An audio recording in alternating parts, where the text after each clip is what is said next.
자, 인사합시다. 안녕하십니까? 예, 반갑습니다. 자, 오늘은 이제 5월, 6월 이제 2시간 합격당 이론 예상 적용 과정입니다. 예, 이론 예상 적용 과정. 우리가 이제 그동안 풀어봤던 게 정리해봤던 게 이론 정리를 한번 해봤고요.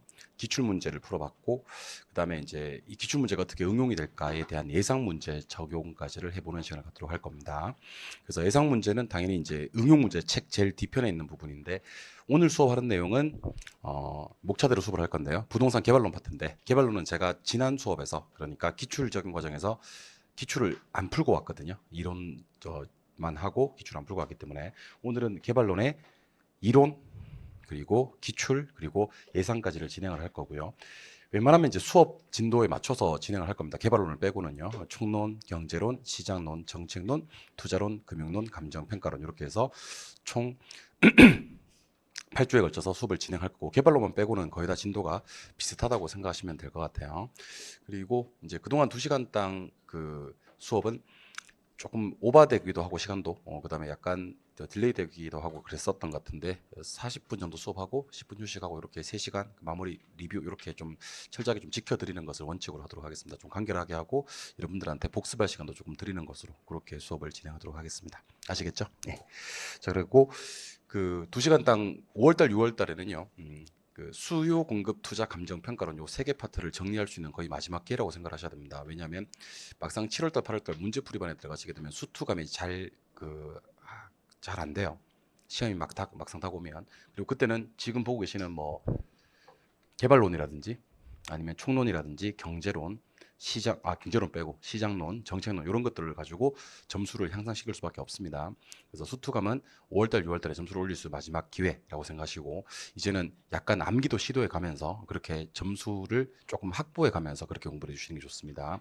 5월달, 6월달에 가장 많이 하는 고민이 2차를 포기할까 말까에 대한 고민인데 그게 2차 점수가 안 나서 그런 게 아니에요. 1차 점수가 안 나서 그런 거니까 1차 점수는 최대한 빠른 시일 내에 확보를 하시고 동차 운영을 해나가시기를 바라봅니다. 자, 그러면 우리 이론 정리부터 먼저 좀 보도록 할까요? 교재 페이지 113쪽입니다. 113쪽. 자, 우리 부동산 개발이라는 파트인데 정리하셔야 될 것들 한번 확인해 보도록 하겠습니다. 자, 일단 제발 보시고. 자, 부동산 개발에는 어떤 거 있습니까? 그러면 여러분들 밑줄 칠 필요 없고요. 타인에게 공급할 목적으로 토지를 조성한다. 요거 되고요. 건축물을 건축한다. 요것도 되고요. 공작물을 설치한다. 요것도 되고요. 조성, 건축, 대수선, 리모델링, 용도 변경한다. 다 되고요. 이런 것들을 싹 다 개발이라고 합니다. 그러면 이런 것들을 다 외울 필요가 없고요. 개발에 포함되지 않는 것을 하나 따로 기억하시는 겁니다. 시공은 개발에서 제외된다. 그래서 암기하실 때 우리 요거 개시 제외 이렇게 암기하기로 했죠. 개발에는 시공이 제외된다. 개발에는 시공이 제외된다. 개시 제외, 개발에는 시공 제외 이렇게 기억하시고 자매품으로 개시군구청장도 있죠. 개시군구청장. 그래서 우리 표계공이라고 해서 표준지공시지가, 표준주택가격, 공동주택가격은 국장이 공시라는 거고 요 개별공시지가와 개별주택가격은 시군구청장이 공시라는 겁니다. 그래서 이 신청도 개별공시지가와 개별주택가격은 시군구청장, 공시하는 사람들도 시군구청장, 개시제외, 개시군구청장 이렇게 기억하시고요. 부동산 개발하는 주체는 세 가지 주체가 있습니다. 일단 국가지자체공사인데 동그라미 치셔야 될 내용은 1섹터에 공사 있습니다. 공사. 우리나라의 대표적인 공사 LH. LH는 공사, 기업이지만 공적 주체 1섹터로 들어갑니다. 그다음에 사적 주체, 우리 특히 그 재건축 조합 구성되고요. 그다음에 환지 사업할 때 조합 구성되죠. 조합은 사적 주체, 나머지 뭐 개인 기업은 참고하시고 제3섹터는 공동주체라고 얘기를 합니다. 그래서 1섹터와 2섹터가 같이 사업을 진행하는 경우를 3섹터 개발이라고 한다. 이렇게 얘기하시면 됩니다. 부동산 개발은 5단계짜리가 있고 7단계짜리가 있는데 사실은 7단계가 훨씬 더 중요합니다. 5단계는 이렇게만 공부하시면 됩니다. 계획, 협의, 인가를 한 번에 처리하는 거. 계획 다음에 계획 인가가 아니라 계획, 협의 인가, 시행 처분. 계획, 협의 인가, 시행 처분. 협의 인가 두 번째, 세 번째를 한꺼번에. 시험에 어떻게 잘 나오냐면 계획 다음에 계획 인가, 그다음에 협의, 시행 처분 이렇게 잘 나오니까 두 번째, 세 번째만 좀 바로 잡습니다. 오늘 이런 걸 몇 개 할 건데 지역 경제 분석, 시장 분석, 시장성 분석, 타당성 분석, 투자 분석 이렇게 해서 GCC 타투라는 것을 좀 이따 개발의 타당성 분석할 때 할 거거든요. 이때도 다 기억할 필요는 없어요. 사실은 GCC 타투를 두 번째, 세 번째. 두 번째가 이제 시장 분석이고요. 세 번째가 시장 성 분석이다. 이것만 따로 조심하시면 되거든요. GCG 타투에서도 두 번째, 세 번째. 그다음에 개발의 5단계에서도 계획 시작해서 시행 처분으로 끝나는 건 당연하고 중간에 협의 인가가 나온다는 것만 따로 기억하시면 됩니다.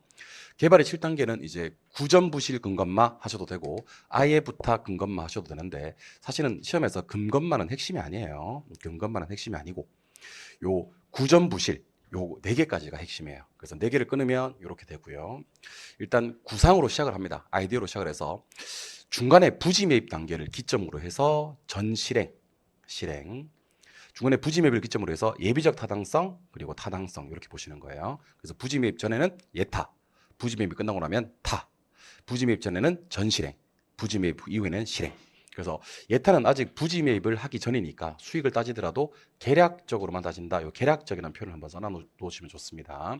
예타에서는 계략적으로만 수익 따진다. 한번 정리해 보시고 이번에는 부동산 개발의 위험을 좀 보도록 하겠습니다.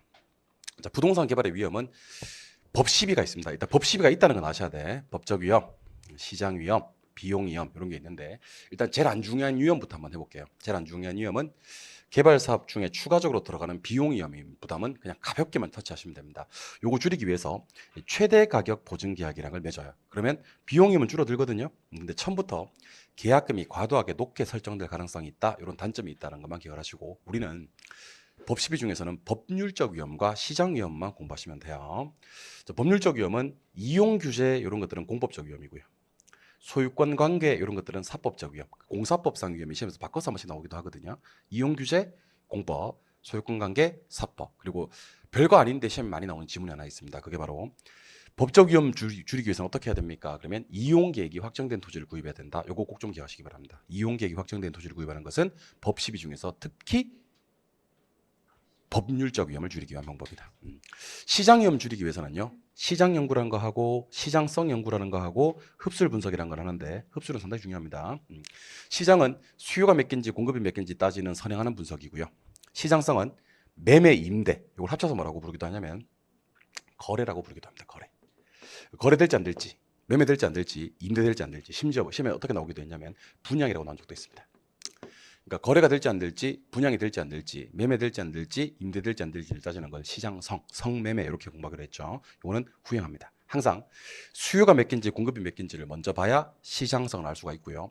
시장성 연구의 구체적인 방법, 팔릴지 안 팔릴지에 대한 구체적 방법은 흡술 분석이라 그래요. 그래서 사실은 시장성 연구와 흡술 분석은 개념상의 차이는 크게 없어요. 다만 흡술 분석은 상당히 구체적이고 미시적인 분석이지 어떤 거시적 분석이 아니다라는 것과 흡술 분석은 장년자료 분석하거든요. 과거 추세를 파악합니다. 파악 자체는 과거 추세를 파악하고요. 목적하고 미음이 나와요. 목적하고 미음이 나오면 미래하고 미음이 나와줘야 됩니다. 그러니까 목적에는 미래 나온다. 이렇게 흡술 분석의 목적이 뭐예요? 그러면 미래 예측이 목적이다. 이렇게 하는 겁니다. 그래서 파악 자체는 과거 추세를 파악해서 목적은 미래 예측이 목적이다. 그러면 이 흡술 분석이랑 반드시 비교해야 될 게 민감도 분석이라고 있거든요. 민감도 분석. 자, 그럼 7번 보시고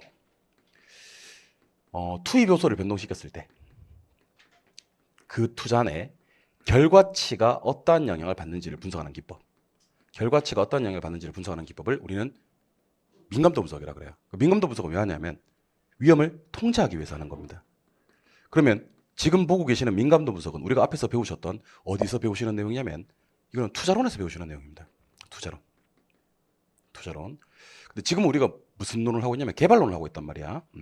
개발론에서는 부동산 개발할 때는 여러 가지 위험이 있습니다. 그때 이 시장 위험을 줄이기 위해서는 연구를 좀 하셔야 되거든요. 그 연구 중에 시장 연구도 있고 시장성 연구도 있고 흡술 분석도 있습니다. 그럼 흡술 분석은 시험에 나올 때 어떻게 나오냐면 지난 1년 동안 시장에 공급된 부동산이 얼마만큼 소비되는지를 조사하는 겁니다. 얼마만큼 팔렸는지, 얼마만큼 시장에서 흡수됐는지, 또는 얼마만큼 분양됐는지 이런 거 따지는 것을 흡술 분석이라고 합니다. 지난 1년 거 분석했기 때문에 추세 분석이 틀림이 없지만 계속 강조합니다만 미음 나옵니다. 목적이 뭡니까? 라고 물었을 때는 미래 예측이 목적이다라는 것을 꼭 좀 기억하셔야 됩니다. 그러니까 흡술 분석이 뜨면 일단 얘를 민감도 분석으로 바꿔서 문제를 내지 않았는지를 먼저 한번 염두를 해보시고 두 번째, 흡술 분석 자체는 과거 추세 분석이 맞는데 파악을 하는 것은 과거를 파악하는 건 맞는데 목적하고 미음이 나왔는지 안 나왔는지를 보는 거예요. 목적이 나왔을 때는 미래 예측이 목적이다. 이렇게 한번 좀 이따 문제 풀면 무슨 말인지 알 거예요. 그렇게 연습을 하시면 되고요. 법시비였습니다. 그래서 문제 한번 볼까요? 부동산 개발에 대한 설명이다. 가장 옳은 것을 찾아라. 그랬습니다. 아니나 다를까 여기 보니까 흡수율 분석이 딱 떴고 저 어디 가니까 목적이 딱 떴어요. 이 목적 나오면 반드시 미래가 나와야 되는데 가운데 미래가 없습니다. 그죠? 그러니까 틀린 지문이 되는 거예요. 미래가 나와야 될 것. 두 번째, 개발 사업의 법률적 위험. 자, 조심하셔야 됩니다. 이거 슬쩍 지나갈 수가 있어요. 법률적 위험에는 사법적 위험도 있고 공법적 위험도 있는데 이걸 바꿔서 낸다는 걸 조심하셔야 됩니다. 그래서 용도지역 지구제 그랬을 때는 공법이라고 해야 되고요. 소유권 관계 그랬을 때는 요거는 사법이라고 해야 되는 겁니다. 소유권 관계가 사법이고요. 용도지역 지구제는 공법 이렇게 해야 되겠죠. 그리고 3번을 잘 봅시다. 개발사업 부지에 군사시설 보호구역이 포함되었다. 여러분들 우리 공법 시간에 지역, 지구, 구역 이런 것들을 배우시게 됩니다. 이거는 전부 다 공법상의 규제, 이용 규제, 행위 제한을 가는 거기 때문에 절대로 시장 위험이 아니라 법률적 위험이다. 구역으로 끝나면. 그래서 3번도 땡. 4번 마케팅 비용 절감하기 위해서 중요 임차자들은 언제부터 신경 쓰는 게 좋냐면 초기부터 신경 쓰는 게 좋아요. 중반부터 마케팅을 실시하면 좀 늦습니다. 특히 병원이라든지 대형 은행 같은 거 이런 것들은 초기에 마케팅 실시해서 중요 임차자들은 잡아놓는 게 좋아요. 5번에 예비적 타당성 요게 나오면요 항상 예비적 타당성 다음이 부지 매입이고 부지 매입 다음에는 타당성이 나온다는 거 요 세 가지를 여러분들이 연결해서 기억하시면 좋아요. 그래서 구상 아이디어로 시작해서 예타하고 부지 매입하고 타당성이다. 그러면 예비적 타당성은 아직 부지 매입을 하기 전이니까 수익을 따지더라도 계략적으로 따질 수밖에 없다 해서 답이 5번이 되는 그런 문제인데 답 5번이 뭐가 중요하겠습니까? 그죠? 1번부터 5번까지 4번까지 왜 틀렸는지를 확인을 다시 해보면 민감도 분석이라고 나오면 틀려. 흡수율 분석이 나와야 돼. 개발론에서는 흡수율 분석이 나와야 돼. 투자론에서 민감도 분석이 나오는 거야. 흡수율 분석의 목적은 미래측. 법률적 위험이 맞긴 한데 이용 규제는 공법, 소유권 관계는 사법. 군사시설 보호 구역, 구역이 뜨면 요거는 지역 지구제를 얘기하는 거기 때문에 법률적 위험. 중요 임차자들은 초기부터, 예타는 계약적 이렇게 보는 겁니다. 이번에는 개발의 타당성 분석으로 가보도록 하죠.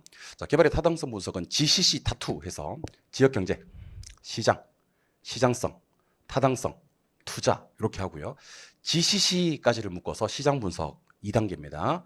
타투 기억하셔야 돼요. 묶어서 경제성 분석입니다. 자, 그러면 시장 분석에서는 이런 거 하거든요. 정보 제공, 제약 조건, 시장 채택 가능성. 혹시 이거 암기하기 싫다면 경제성 분석에서 하는 두 가지 빼고는 다 시장 분석하시면 돼요.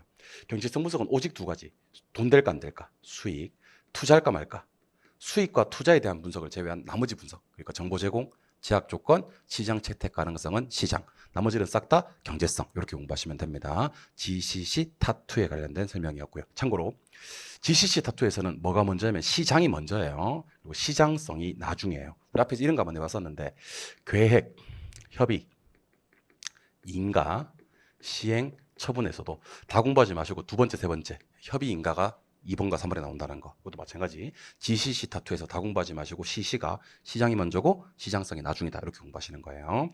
이번에는 참고에 가시니까 아파트 재건축 사업할 때 조합이 구성이 되거든요. 이 조합의 사업성에 긍정적인 영향을 미치는 것과 부정적인 영향을 미치는 것을 기억하셔야 되는데 여기 시험에 나올 때는 조합이라고 나오기도 하고 좀 더 기출문제 풀어보면 알겠지만 어떤 시행사에게 좋은 영향 미치는 거 나쁜 영향 미치는 거 이렇게 나오기도 하거든요. 근데 조합 기억해 놓으시면요. 시행사는 그냥 껌이야. 조합이 훨씬 더 범위가 넓어요. 그래서 아파트 재건축 사업이 구성이 될 때 조합이란 말이 뜨면요. 우리 세 가지 테마를 가지고 공부하시는 게 좋아요. 첫 번째 테마가 조합원 분양분이 있고 일반 분양분이 있어요. 일반 분양. 일반 분양이 성공을 해야 돼요. 일반 분양이 성공을 해야지 조합원들은 추가 분담금을 덜 내게 된다라는 거 하나 기억하시고 두 번째 테마가 기부 체납입니다. 기부 체납. 자, 기부 체납 같은 경우는 이제 아무래도 재건축 사업을 하게 되면요. 세대수가 늘기 때문에 도로가 필요해도 더 필요하고 교통의 혼잡에도 더 혼잡할 거고 기반 시설도 더 확충을 해야 될 겁니다. 그래서 아파트 조합이 구성이 되면 이 조합 재건축 조합한테 땅을 내놓으라 그래 정부가. 기부 체납을 많이 해야 되면 사업성에 부정적 영향을 미치고요. 기부 체납을 적게 해도 되면 아무래도 사업의 수익성에 긍정적 영향을 미치겠죠. 하나 더 하면 이주비라는 테마가 있습니다. 이주비. 간혹 이제 이주비라는 게 뭔지 모르시는 분들이 계시는데 재건축 사업을 통해서 우리 관리 처분인가라 그래요. 관천하고 나면 이제 바로 철거되고 이주하는데요. 그럼 여기 살던 사람들, 기존의 조합원들이 다른 데 가서 3년 살다 오게끔 시공사에서 돈을 갖다 빌려줘요. 그걸 이주비라고 합니다. 빌려주기 때문에 당연히 이자를 받을 거고요. 그 이자가 낮을수록 당연히 조합들은 좋을 거다. 그래서 요거 왔다 갔다 하면서 한 번씩 볼게요. 건설 자재 가격이 하락해야지 비용을 적게 쓸 수 있어요. 일반 분양분의 분양가는 상승해야지 조합원들 이익이 늘어날 수가 있습니다. 그러니까 조합원들은요, 일반 분양이 성공하려 그러면 일반 분양분의 분양가는 뭐하고 상승하고, 그걸 짓는 데 들어가는 비용은 적게 들어가고 비용은 최소화하고 수익은 극대화할 수 있는 전략을 편다는 겁니다. 조합원 부담금은 당연히 인하, 용적률이 할증해야지 일반 분양을 늘릴 수 있는 거고요. 이주비 금리는 하락, 기간은 단축, 기부 체납이 감소해야지 조합의 사업성에 긍정적인 영향을 미칩니다. 반대로 건설 자재가 가격이 오른다든지 일반 분양분의 분양가가 하락한다든지 조합원 부담금이 인상된다든지 용적률이 축소돼서 일반 분양을 많이 못하게 한다든지 금리가 상승한다든지 기간이 연장된다든지 기부 체납이 증가돼 버리면 조합원들은 절단나는 거지. 그래서 조합의 사업에 긍정적 영향 미치는 거, 부정적 영향 미치는 거 한번 비교 정리해 보시고요. 요거는 교재 없는 거니까 여기서만 볼 수 있는 거거든요. 체크 잘 해놓으시고 한번 조합의 사업에 긍정적 영향, 부정적 영향 확인해 보시면 좋겠습니다. 이번에는 부동산 개발의 유형입니다. 자, 부동산 개발의 유형에서는 일단 공공택지 개발하는 공영 개발이 있고요. 민간 개발이 있습니다. 근데 공공택지 개발하는 공영 개발은요, 무슨 방식이냐면 매수 방식이에요. 매수 방식. 매수 방식은 협의 매수가 원칙인데 협의가 잘 안 되면 수용을 하거든요. 이 방식의 장점 그러면 계획적이에요. 개발이익을 환수할 수 있습니다. 그리고 값싸게 공급할 수가 있죠. 단점은 매입비 부담이 들고요. 민원이 발생하고요. 우리 수용 과정에서 충분한 보상과 협의가 이루어지지 않았을 때는 민원 발생, 주변 지역의 투기 발생 가능성이 있습니다. 그래서 보통 이제 요거랑 뭐랑 비교하냐면 비교하는 게 환지 방식이랑 많이 비교해요. 환지 방식. 환지 방식과 매수 방식은 일단 주체가 달라요. 매수 방식은 주로 공적 주체가 하고요. 환지 방식은 조합원들이에요. 그러니까 사적 주체가 하는 거지. 두 번째는 환지 방식은 어떤 장점이 있냐면 매입비 부담이 작고 두 번째는 토지 소유자들의 권리 보호가 잘 된다 라는 장점이 있어요. 근데 환지 방식의 단점은 뭐냐면요, 일단 속도가 느려요. 속도가 추진력이 있지 않다는 거지. 그리고 개발 이익이 환수되는 게 아니라 민간들이 사유화돼 버립니다. 이런 단점이 있습니다. 그래서 제가 봤을 때는 이 공적 주체가 하는 매수 방식하고요, 조합들이 시행하는 환지 방식하고의 차이점을 좀 기억하시고, 매수 방식에서는 당연히 땅을 매입했다가 매각한다라는 말이 나와줘야 돼요. 근데 환지 방식에서는 절대로 매입이나 매각이라는 말이 나오면 안 되고 재분배 또는 토지로 되돌려준다는 측면에서 그냥 분배 이런 말이 나와줘야 됩니다. 그래서 환지 방식에서 금지 단어는 매입, 매각이란 말이 때문에 무조건 X가 된다 이렇게 기억하셔도 좋을 것 같습니다. 환지 방식은 태초에 땅을 샀다가 파는 방식이 아니다라고 기억하시는 거예요. 자, 민간 개발은 다른 건 다 집어치우고 뭐를 공부하셔야 되냐면 지주 공동사업 중에서 3개. 자, 3번 보십니다. 지주 공동사업에서 3개. 공사비 대물 변제해서 등가 교환 방식과 분양금 공사비 지급 방식과 사업 위탁 그러기도 하고 사업 수탁 그러기도 합니다. 요거랑 그리고 토지 신탁 이렇게 보시면 됩니다. 나머지는 지금 눈도장만 찍고 넘어갈게요. 자, 토지 소유자 혼자예요. 혼자 자금 조달도 하고 건설 진행도 하고 이렇게 하는 방식입니다. 이 방식은 사업 속도가 상당히 빠르겠지만 위험을 분산할 수가 없다는 단점이 있어요. 대규모 개발 사업일 때 여러 법인이 컨소시엄 구성하는 게 컨소시엄입니다. 그래서 우리가 공부할 건 이게 아니고, 일단 첫 번째 공사비 대물 변제 등가 교환 많이 나오고요. 분양금 공사비 지급 많이 나오고요. 사업 위탁, 수탁 많이 나오고요. 토지 신탁은 이번에도 무조건 나온다고 봐야 돼. 토지 신탁은. 그리고 토지 신탁을 공부하면서 공부해야 될 게 하나 더 있긴 합니다. 일단 짚어보시고. 자, 방금 제가 소개해드렸던 공사비 대물 변제 등가 교환과 분양금 공사비 지급형은요, 이게 수수료 주고받는 방식이 아닙니다. 수수료 나오면 무조건 X. 대물 변제와 분양금 공사비 지급형은 왜 수수료를 주고받을 필요가 없느냐?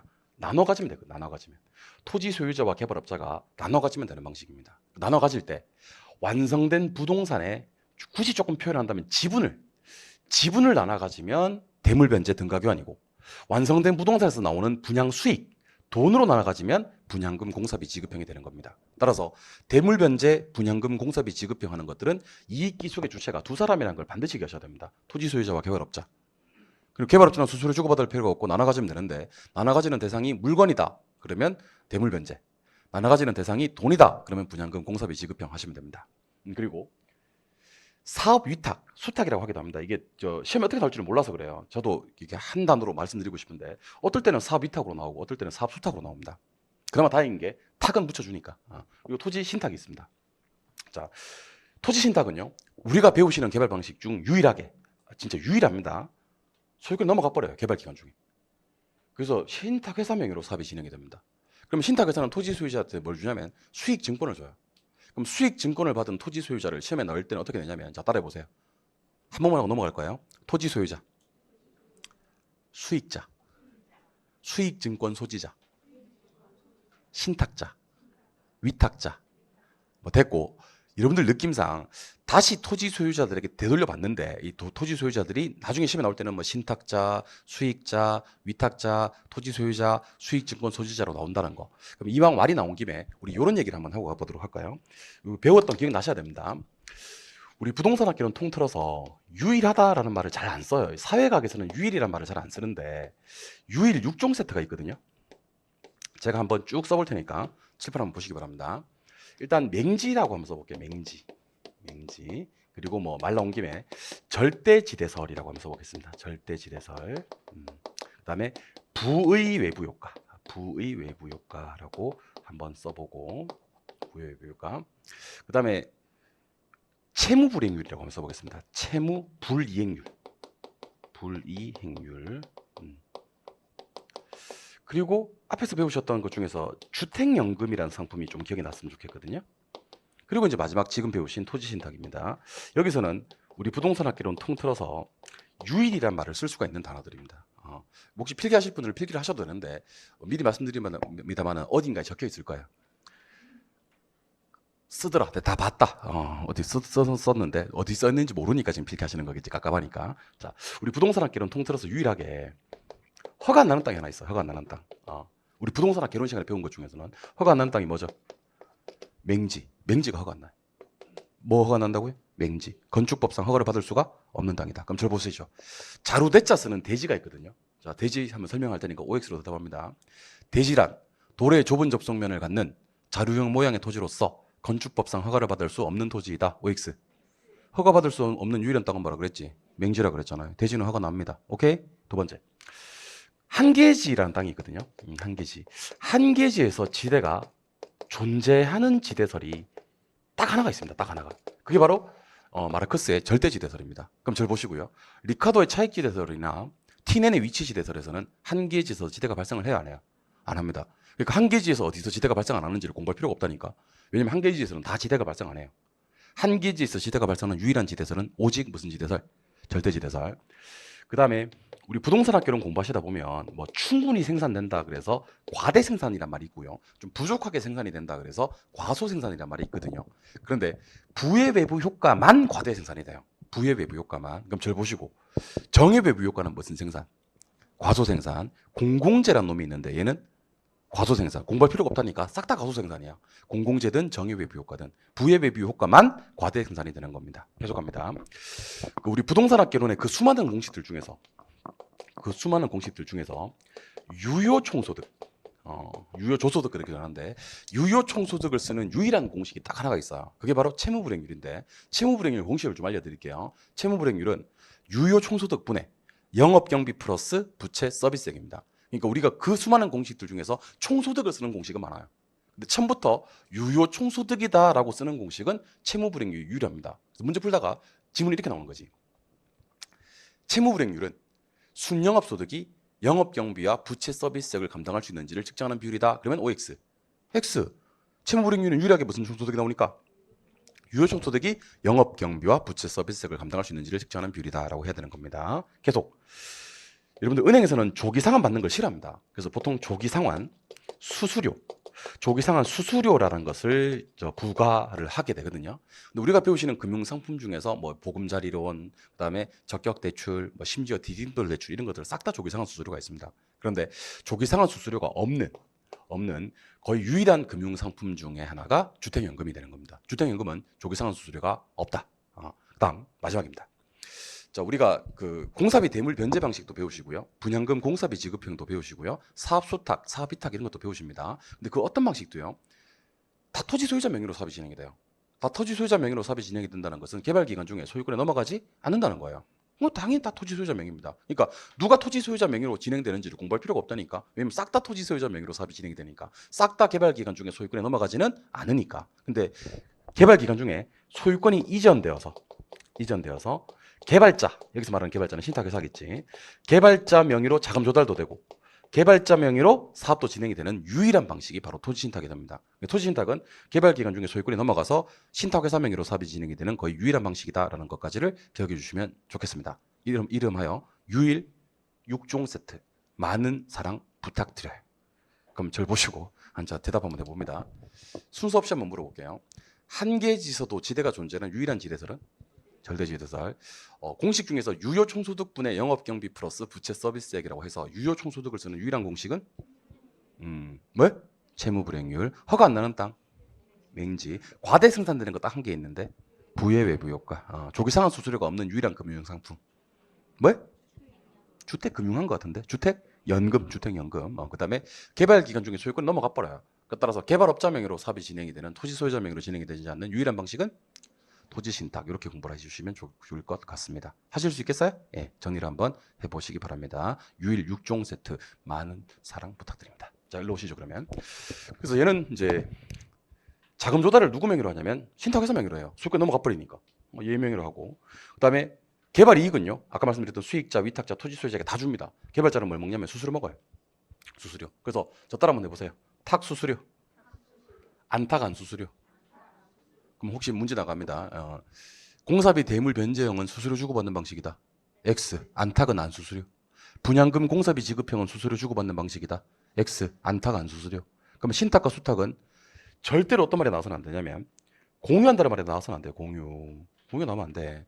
토지 소유자가 다 갖고 가버리는 겁니다. 개발자는 수수료 먹고. 다만 차이점이 딱 하나가 있지. 사수탁 방식은 소유권 이전이 안 된다니까. 명의도 토지 소유자 명의고 자금 조달도 토지 소유자 명의로 조달이 됩니다.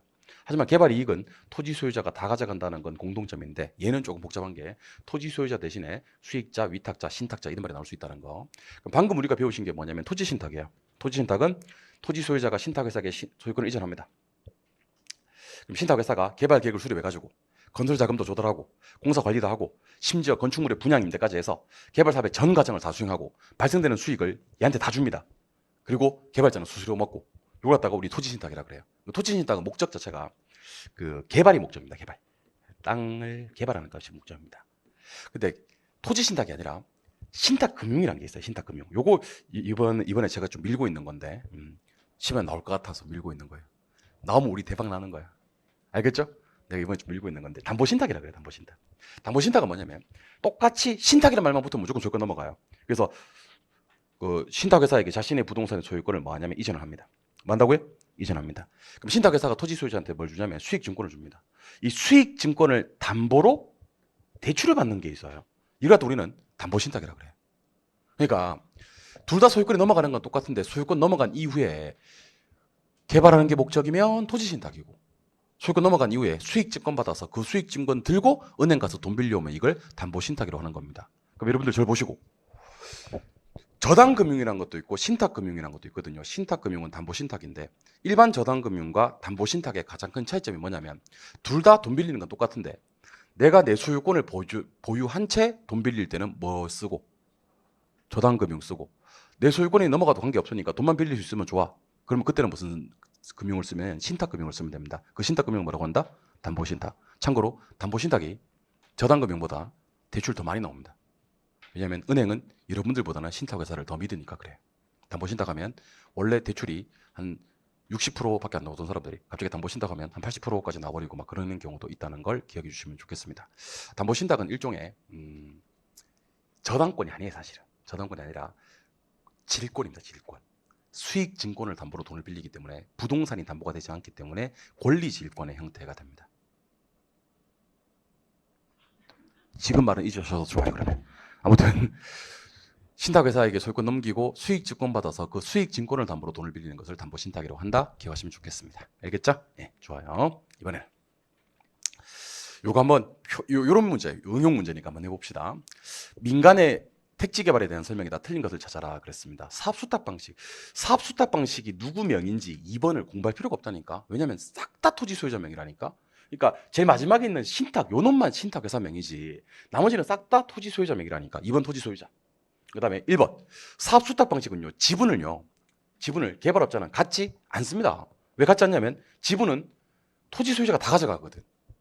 탁은 원래 토지 소유가 다 갖고 가는 겁니다. 개발자는 뭘 먹냐면 수수료 먹습니다. 수수료. 3번 대물 변제 방식은 수수료가 없습니다. 있으면 안 돼. 안탁은 안 수수료. 그다음에 지분을 뭐냐면 공유합니다. 공유 두 사람이. 마지막 토지 신탁은요. 자금 조달이 누구 명의로 됩니까? 그러면 당연히 신탁은요. 유일하게 소유권이 넘어가 버리는 방식이잖아. 그럼 누구 명의가 아니라 토지 소유자 명의가 아니라 누구 명의다? 신탁 회사 명의다. 이거 틀리시는 분들은 정말 좀 그래요. 조금 그래요. 이건 제가 유일 6종 세트도 많이 하고 있는데 이거 틀리는 사람들은 약간 거시기 합니다. 답은 5번이 되는 그런 문제가 되는 거예요. 하실 수 있겠죠? 오케이. 2번. 부동산 개발 방식을 설명한 것이다. 틀린 것을 찾아라. 그랬습니다. 여러분들 수복 재개발이 나오면 보전 재개발을 머릿속에 기억을 하시는 건데요. 자, 따라 한번 해보세요. 보전 재개발. 한 번 더. 보전 재개발. 사전 재개발. 보전 재개발은 반드시 사전에 나와야 돼요. 사전에 뭔가를 방지하는 재개발이 보전 재개발입니다. 오케이?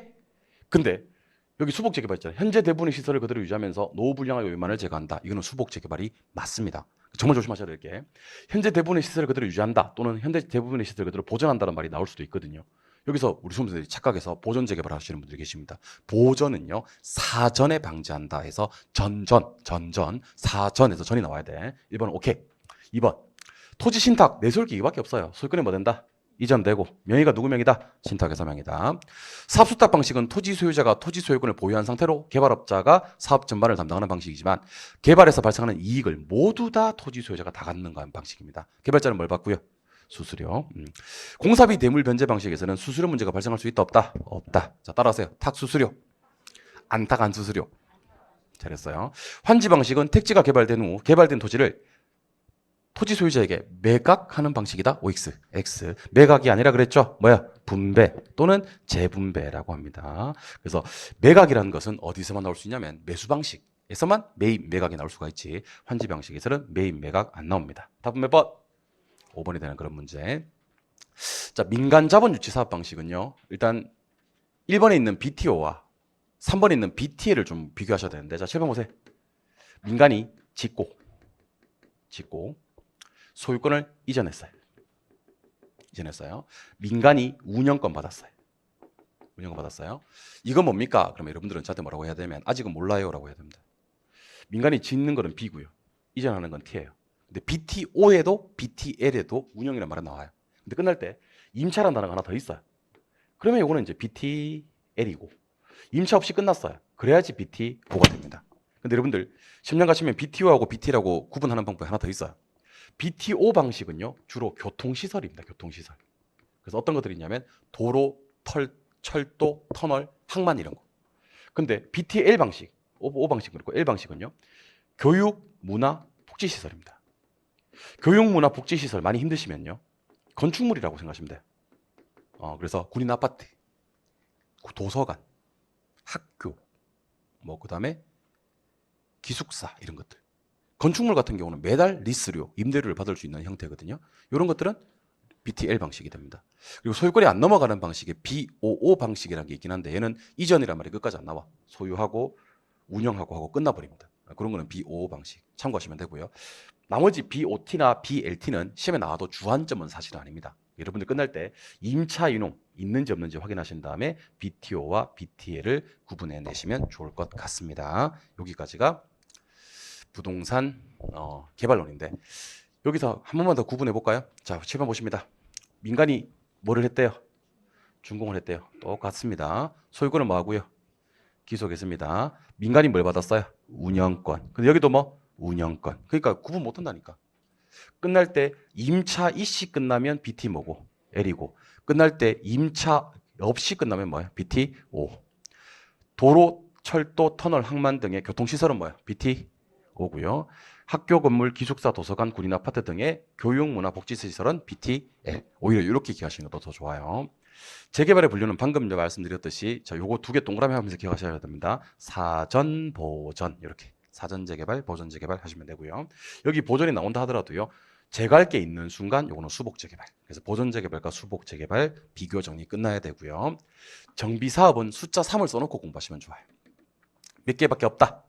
세 개밖에 없다. 근데 우리는 몇 번과 몇 번을 비교하냐면 주거환경 개선 사업, 글자 좀 긴 거랑 재개발 사업, 글자 좀 짧은 거를 구분하시고 재건축 사업은 따로 빼서 기반 시설이 뭐하고 양호하고 공동주택일 때 한다. 이것만 따로 기억하시면 돼요. 그러면 이거 보세요. 비교는 이거 두 개만 합니다. 과도하게 밀집하면 주거환경 개선, 그냥 밀집하면 재개발, 극히 열악하면 주거환경 개선, 그냥 열악하면 재개발, 단독 다세대와 같은 주거가 목적이면 주거환경 개선, 상업 공업 지역이면 재개발, 이렇게 보시면 됩니다. 그래서 우리는 주거환경 개선과 재개발 싸움을 붙이시고요. 재건축은 따로 빼야 됩니다. 그리고 요즘에 가장 큰 핫 이슈 중에 하나가 재건축 부담금이라는 게 있거든요. 재건축 부담금은 당연히 제목에서도 알 수 있듯이 세 가지 정비 사업 중 재건축 부담금은 오직 어디에 대해서만, 재건축 사업에 대해서만 부과하는 겁니다.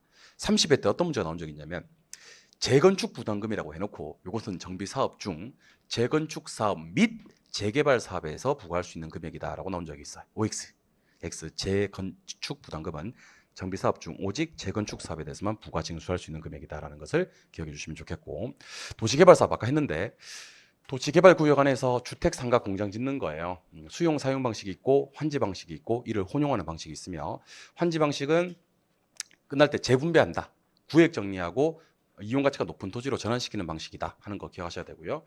주로 환지 방식은 뭐를 뭐로 바꾸는 경우가 일반적이냐면 농지나 산지를 택지로 바꾸는 게 일반적입니다. 그러니까 조심하셔야 될 건 기존에 있던 시가지를 택지로 바꾸는 게 아니고, 기존에 있던 택지를 택지로 바꾸면 이거는 재개발 사업이 되는데, 환지는 주로 원래 건축할 수 없었던 땅, 농지나 산지를 택지로 바꾸는 땅이기 때문에 이 개발 방식은 우리는 신개발 방식이라고 부릅니다. 무슨 개발이라고요? 신개발. 환지 신개발이다. 다시 한번 기억해 주시면 좋겠습니다. 그리고 이거 정답이 좀 잘못돼서요. 이 문제 정답을 한번 바로 잡아 드릴 건데요. 일단 7번 보세요.